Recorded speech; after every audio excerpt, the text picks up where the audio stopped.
Hi, I'm Emily Wolfe with Emily Wolfe Yoga or Yoga Hope. I'm going to show you just what inversions are. So if you've come to one of my classes before or you've watched me online on YouTube, you know that I like to end my practices with a time called inversions. Okay, if you've done yoga a lot or you're more familiar with yoga, you probably know what that is. In my classes, we kind of have a step 1 through 7 of inversions. And when you're comfortable with the step 1 per se, or the step 2, then you can move on to step 3 or further on. But I don't encourage you to go all the way to 7 or to like a handstand if you're not comfortable with a few of the poses before that. That's just how I run my classes, and that's how I keep from people getting hurt. Okay, so, and if you do yoga and you stay in a level 1 inversion for a long time, or you're there forever, then that's great. You know, there's no one saying here that you have to get to like a handstand or a forearm stand or anything like that. Okay, I'm just going to show you what they are, so when it comes time to do inversions in my classes or on the video, you kind of know what you're doing. And that's just a time, my inversion time is kind of a free time for people. They can either do something that, a pose that they liked that we did, or a pose that we didn't do that day. They can go into that pose, or you can actually go into inversions. And inversions are when your legs are lifted higher than the head, okay? Again, everyone gets really freaked out by that, but it's really not that bad.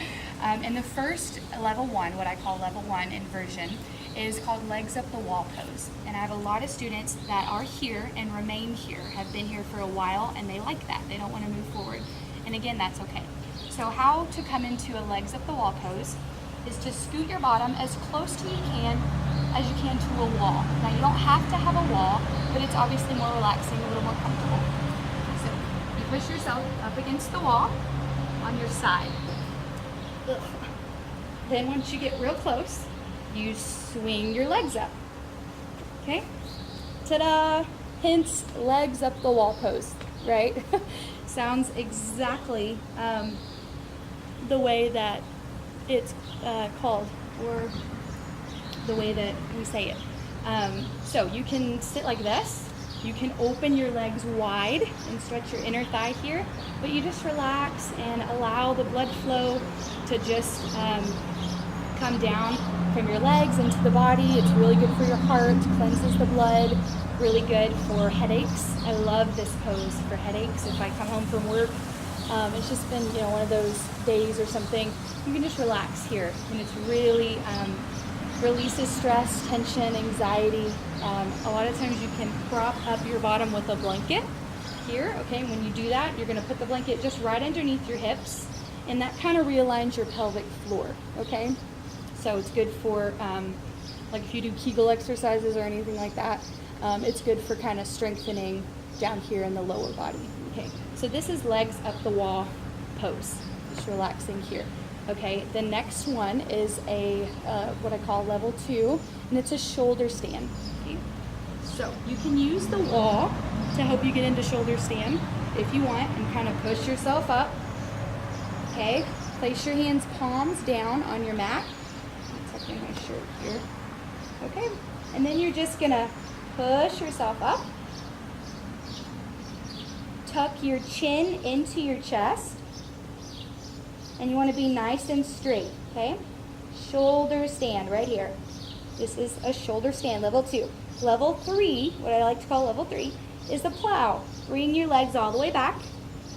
Your chin is still tucked into your chest, okay? And this is a plow. Really stretches the back of the neck and the back a lot. Okay, in those poses, I was moving my head around quite a bit. Now I do want to say, when you're in those poses, try to keep your chin tucked into your chest and try not to move your head from side to side. You can really hurt yourself or injure yourself by doing that, okay? I've done that before. I try not to do it as much when I'm teaching. Obviously, I kind of look around and talk, but I really try not to do that because you can really pull something and hurt yourself. So don't look around, just look straight ahead, tuck that chin, and then do your thing. You might want to do this when kids aren't around, when, you know, not a lot's going on. You don't want someone to knock you over something. All right, so we've done legs up the wall, shoulder stand, plow. Okay, so the next thing that in my classes we come into would be a headstand. Okay, so in a headstand, you're gonna place your hands together on the mat here. Okay, you're gonna come up close to the wall and then push yourself up. Tuck my shirt in again, sorry. And then push yourself up. Okay, your head's gonna come down in between your arms here. Okay, so you're gonna relax it right here, and it's just barely gonna touch the mat, just barely. Okay, and you're gonna walk your feet up as close as you can and kick those legs up. Okay, so this is a headstand. Okay, and you can do it without the wall. You can open up your legs, close them, headstand, okay?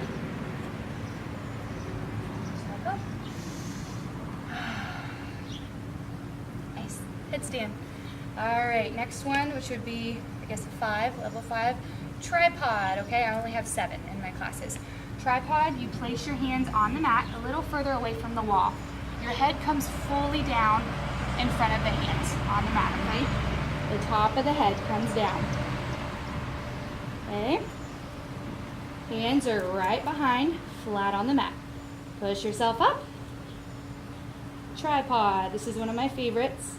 Okay, you can use the wall if you need it, or you can pull away from the wall. Hold the pose. Use your core, use your arms. Gently bring yourself down. All right, our last 2 poses are forearm stand and a full handstand. Okay, these are great poses if you get there to those poses. Again, if you can't do the ones, the previous poses or the ones prior to these, then don't move up to these poses. There's really no need. And the other ones are great for strength and core. You're still getting a good workout there. Right? So, with forearm, I like to use what I call a yoga wheel, and everyone calls it a yoga wheel. It says Dharma yoga wheel. You can get these online, you can Google it. It's good for a lot of great things. And one of the poses I like to use it for, again, is forearm, okay? So we're gonna come into what we call dolphin just to prep for forearm. All right, forearms are gonna come down on the mat. You're gonna come up into like a downward facing dog, but on your forearms. This is dolphin pose right here, okay? This is a lot of upper body. So you're gonna do this and hold, and once this gets comfortable for you, which is dolphin, this is prepping you for forearm, then you're gonna push up.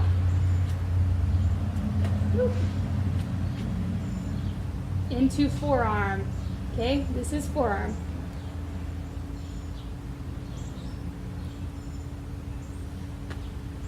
Okay, right there. Forearm stand. You're on your forearms, kicking up. I love this yoga wheel. If you want to get it for back stretches, things like that, stretch out your back, it's wonderful.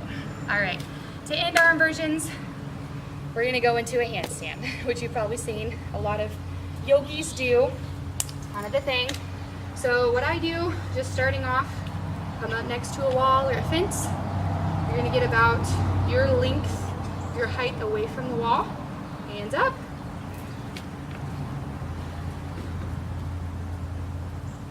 Look up ahead of your mat. Okay, push down into the mat and hold. There you go. That's a handstand. Remember, when you do these inversions, after you're there for a while, you're gonna have a lot of blood flow to the head, okay, a lot. So it can apply pressure to the head. So when you come out of those poses, you wanna make sure you don't pop up and go do something.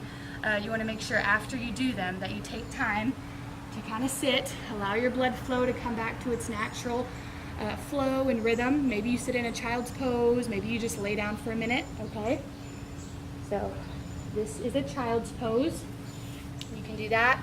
You can lay flat on your back in what we call Shavasana, but just give your body time to kind of calm down, slow the heart rate, and the blood to get back away from your head so that you don't have a headache or don't get real dizzy, okay? So those are inversions, just kind of a walkthrough so that you know when you come to my classes or when you watch a video of mine when I say, okay, now it's inversion time.